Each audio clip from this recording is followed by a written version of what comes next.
Welcome back, everyone, to today's episode, Chasing Shadows, the ORCA podcast, where we explore the best ways to witness nature's most magnificent creatures in the wild, the killer whale, aka orca. I'm your orca pal Sandra, and today we're diving into the world of whale watching, specifically how to maximize your chance of seeing killer whales in their natural habitat around Vancouver Island, Canada. So, whether you are watching from shore or while kayaking along the rugged coastline of Vancouver Island or settling out on a classic whale watching boat tour, this episode will guide you through the preparation, planning, and realistic expectations necessary for an incredible experience while whale watching on Vancouver Island. We will also explore what makes the northern resident killer whales of Vancouver Island so unique, why the months of July, August, and early September are the best time to see them, and what you should know about wildlife viewing, ethics, and regulations when visiting our area.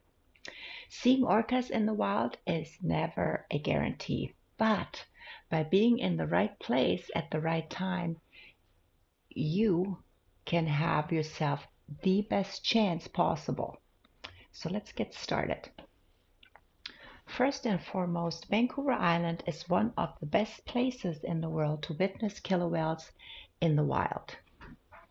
The waters of its eastern coast, particularly in the Johnstone Strait area, serve as a critical habitat for the northern resident killer whale. Unlike their transient orca cousins, also known as big killer whales, which hunt marine mammals, the northern resident killer whales primarily feed on Chinook salmon. Their strong family bonds, complex vocal dialects, and predictable return to these waters each summer make them a truly fascinating population to observe. I'd say the key to a successful whale watching experience lies in the understanding that the best time and locations to go is your crucial aspect. While killer whales can be seen year-round in British Columbia, the peak season months are July, August, and early September. This is when the Chinook salmon, or salmon in general, an essential part of the orca's diet, are at their highest numbers, drawing the whales to the predictable feeding areas as Johnstone Strait. If you're watching from shore, Telegraph Cove, North Vancouver Island, and the Johnstone Strait area are among the top locations in the world, offering excellent vantage points where orcas frequently pass close to land. Other great spots include Victoria down south and the San Juan Islands, where both resident and transient orcas may be seen. For a more immersive experience, kayaking in these waters can be truly magical. Paddling through the misty morning stillness of the Johnstone Strait with only the sound of lapping waves and distant seabirds offers a deep connection to nature. However, it's essential to follow regulations and maintain a healthy distance of minimum 200 meters to the northern resident killer whale to avoid to disturb them. For those who prefer a guided experience, boat tours provide a fantastic opportunity to explore a wider range of waters with expert guides in this local area who understand orca behavior and migration patterns. Many operators here on Vancouver Island follow strict ethical guidelines, ensuring minimal impact on the killer whales while maximizing the chances of the greatest sightings possible.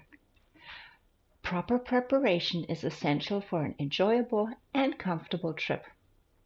Packing the right gear can make all the difference. Grab binoculars. Binoculars are a great tool for spotting whales from a distance, and a camera with a good zoom lens can capture breathtaking moments. Those are the moments you see on Instagram and or Facebook and TikTok. Remember, since weather conditions can change quickly in these areas, dressing in layers is highly recommended. And remember to stay away from cotton. Along with bringing along sunscreen, a hat, sunglasses for protection against the elements are key for a comfortable whale watching session. If you're prone to seasickness, motion sickness, remedies can help to ensure that you can stay comfortable throughout your journey, or simply enjoy a land-based whale watching tour such as ours. One of the most fascinating aspects of whale watching is observing orca behavior in the wild. These intelligent creatures exhibit a wide range of behaviors, from spy hopping, where they lift their heads above the water just to look around possibly, to breaching, of course. We all love the orcas breaching, a spectacular display in which they propel themselves out of the water in a very powerful way. Tail slaps and synchronized swimming in arresting lines are also common sights, offering a glimpse into their complex social structures. The more time you spend watching, the more you begin to appreciate the nuances of their interactions. So, despite all the planning and preparation, it is crucial, and I really want to emphasize this, it is crucial to have a realistic expectation, if not even no expectation. Wildlife is unpredictable, and even in the prime season, there's never a guarantee of seeing whales in their natural habitat. Some days may be filled with incredible encounters, while others may be quieter. That unpredictability is part of what makes these moments so special. Putting yourself at the right place at the right time with the right operator increases your chances to see orcas in the wild up to 80%. Even if the orcas don't appear, remember, the waters of Vancouver Island are teeming with other incredible wildlife, such as humpback whales, Doll's porpoises, sea lions, bald eagles, and countless seabirds all contribute to the richness of the experience and our beautiful area. Beyond the excitement of seeing whales, it's important to consider the ethical side of whale watching. Conservation guidelines require that boats and kayaks stay at least 200 meters away from orcas to minimize the stress on the animals. And I want to emphasize this, that we as tour operators are strictly following all rules and regulations. Responsible operators reduce the speed limits when out on the water, limit engine noise, and never chase or block whales in their traveling path. By choosing eco-conscious tour companies on Vancouver Island and respecting these regulations, visitors play a huge role in protecting these incredible creatures for future generations. And remember, supporting organizations dedicated to whale research and conservation also helps ensure that these waters remain a thriving habitat for orcas. As we wrap up this episode today, remember that the best way to experience killer whales is with patience, respect, and a deep appreciation for nature. July through early September offers the best chance to see the northern resident killer whale near Vancouver Island, but the true magic of whale watching lies in being present in the moment. No matter what unfolds, whether you are standing on a rocky shoreline paddling silently in a kayak, or scanning the horizon from a boat.